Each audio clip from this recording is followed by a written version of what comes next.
Okay, so today I'm finally going to get around to doing Daniel chapter 6. I'm also planning on doing chapter 7 and 8 as well. Remember, the book of Daniel is laid out in such a way that each chapter starts a new story, a new account, or a new vision, or a new episode, except for the last three chapters, 10, 11, and 12, which are all the same thing. So there's 10 separate accounts in the book of Daniel, basically divided up into the first 10 chapters, and the last account also covers chapters 11 and 12. So this is a new account. This is the last of the historical accounts. Okay, so we have just got done reading in chapter 5 about the fall of Babylon, the night that Babylon fell. We saw it from the perspective of inside the city of Babylon, inside the palace, where the nobles were having a feast, and there was writing on the wall portending the fall of the city, or at least the overthrow of Belshazzar, which happened that very night. And then someone named Darius the Mede took over the kingdom and the subsequent fallout from the capture of the city. And we're going to read about that continuing on here in chapter 6. Starting in chapter 7 and going to the end of the book, we're going to rewind back to earlier in the chronology, and Daniel is going to start giving us some accounts of his visions. Up until this point, and through chapter 6, Daniel has not spoken to us about the visions that he himself has had. He talked to us about the visions and dreams that Nebuchadnezzar had in chapters 2 and 4, and about the writing on the wall that Belshazzar saw in chapter 5. But Daniel himself had his own dreams, and that is going to form the content of the second half of the book of Daniel. But we still have chapter 6 to go through to get there. Chapter 6 is the last of the chronological historical chapters. And this happened after the fall of Babylon to the Medo-Persians, and this sometime during the reign of a guy named Darius the Mede. The only thing that's really questionable here about chapter 6, chapter 6, of course, is the story of Daniel in the lion's den, which is a famous story. Practically everybody knows it, whether or not you even know about the Bible. Just about everybody has heard about the guy in the lion's den. And that's here in Daniel chapter 6. And for the most part, this is pretty straightforward. I mean, this is, after all, a popular children's Sunday school story. So this is, to a large degree, this is straightforward. The biggest thing to talk about is this guy named Darius the Mede. Up to this point in time, we have discussed how historically accurate the book of Daniel is, and how as time has gone on, evidence has been uncovered confirming and authenticating the correctness and the accuracy of the book of Daniel. The one thing that really is kind of left, that is still a question mark, is the identity of this fellow named Darius the Mede. We don't know exactly who this corresponds to in terms of the historical figures that we know about from this period of history. A couple things to say. One thing we do know is that his name was Darius. His throne name was Darius. Darius is not his normal name, his birth name. So it is a throne name. And there will be future emperors, future rulers of this empire who will take this name Darius. They got it from somewhere, okay? Now, this guy Darius the Mede in Daniel 6 is not the guy that we refer to historically as Darius the First. That guy is going to come along a few years from now. And he's going to take this. We don't even know what that dude was a dude who kind of took control of the empire during a civil war of sorts, or a skirmish, or a fight for power, and he changed his name to Darius Histopes or something like that to become emperor, and he took that throne name of Darius, and that's the guy that we refer to as Darius the First. I think there's going to end up being 3 of these guys who take the name Darius. It's a throne name. We don't know who this, so apparently, and this guy here in Daniel 6 is not the guy we refer to historically as Darius the First. But apparently this is the guy that had the name Darius first, and the guy that later on, who became Darius, who took the name Darius, named himself after this dude, apparently in order to further his own claim to the throne, because the guy who will actually be historically the first Darius is not a member of a legitimate line of kings to come from either Media or Persia. He assumes control of the empire in a minor civil war skirmish, fight for the throne, that sort of thing. And to legitimize his claim, he calls himself Darius, presumably after some former previous dude named Darius. which is most likely this guy. Now, as of now, we don't really know exactly who this Darius figure is. He's clearly a Mede.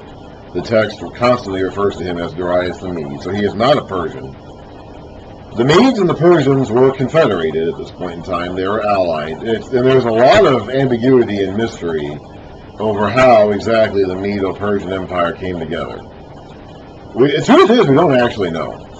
If you look at the documents and the histories we have of this period of time, our information about the Medes and Persians comes from the Greeks, okay? And because not long after the Persians take control over this area, they start trying to turn their attention westward into the Mediterranean area, and they start fighting the Greeks. That happens very shortly after this, okay? In fact, the guy who becomes the first Darius wants to go fight Greece. I mean, that's after they conquer the little territory available to them, and they fight Greece for like 200 years. Greece eventually wins.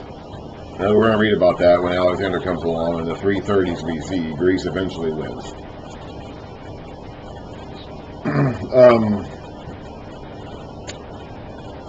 So our information about the Medo-Persian Empire actually comes from what the Greeks had to say about it.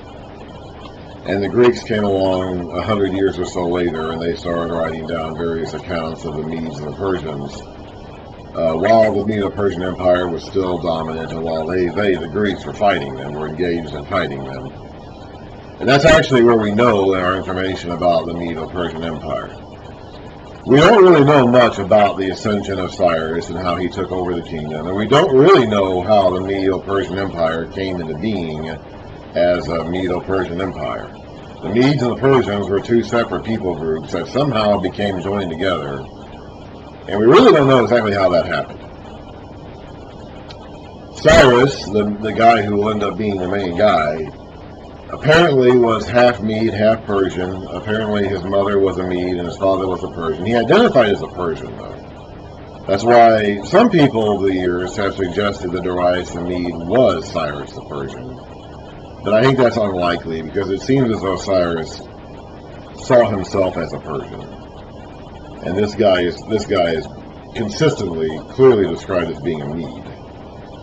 So this is probably, whoever this Darius the Mede is probably the last king of the Medes before Cyrus took over and everything kind of became Persian in nature. The Persians would end up being the dominant half of the empire. It doesn't appear to me, though, that the Persians really conquered Media. Some accounts of the history indicate the Persians conquered the Medes.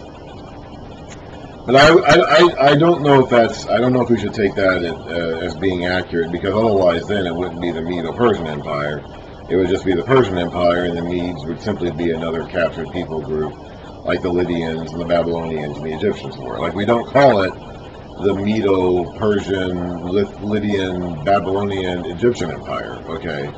We call it the Medo-Persian Empire, which indicates that the Medes and the Persians were both sovereign in this, we're both aligned in this confederacy, and they ruled over these captured lands together. But the Persians ended up becoming dominant. So this is probably the last king of the Medes. Most likely this figure is a guy known by his personal name of Xerxes II, who was the last king of the Medes. But again, the history here is very disputed and very debated. And part of the problem here is that because the smart people have invested so much into saying that Daniel cannot be correct, it's going to take a lot for them to ever admit. And they for a long time they held on to the mention of Belshazzar as proof that Daniel was not correct. That was a big deal for them in the past. Then Belshazzar's existence was confirmed, and they can't hold on to that anymore. So all they have left really is Darius the Mede. They have to, in order to justify their view, they have to continue asserting that Darius the Mede didn't really exist, and he was just made up by Daniel. So it's going to take a lot, barring a clear-cut reference to this individual in some yet-to-be-discovered historical document. It's going to take a lot to convince them that this was a historical figure who matches up with somebody else that we know by a personal name in the other accounts. Darius the Mede is clearly a throne name. This guy would have had another name that he is probably called by in the other accounts, and we just don't know exactly which person this was. But whoever it was the king. It was a king. I don't believe it was just a governor. He is consistently called king and consistently portrayed as having the absolute authority at this point in time. So he seems to have been the last Median king before Cyrus the Persian took over for good and became like the king and then established Persian dominance in the empire from that point forward. That's what it seems like. So, that's the story about Darius the Mede. He is probably a historical figure whose name we have disconnected. His personal name has been disconnected from his throne name of Darius the Mede. Later men would take the throne name Darius, probably after this guy, to legitimize their claim to the throne. He is not Cyrus, does not appear to be Cyrus, probably related to Cyrus in some way. And appears to have been an older, he was 62 when he became king. He doesn't appear to have taken the kingdom himself. Daniel 5:31 says he received the kingdom, and it consistently it seems as though he was passive in receiving the kingdom. He doesn't appear to be the one who, Cyrus conquered the kingdom. And apparently Cyrus let this guy in charge of Babylon. So this guy did not apparently take the kingdom himself directly. He received it.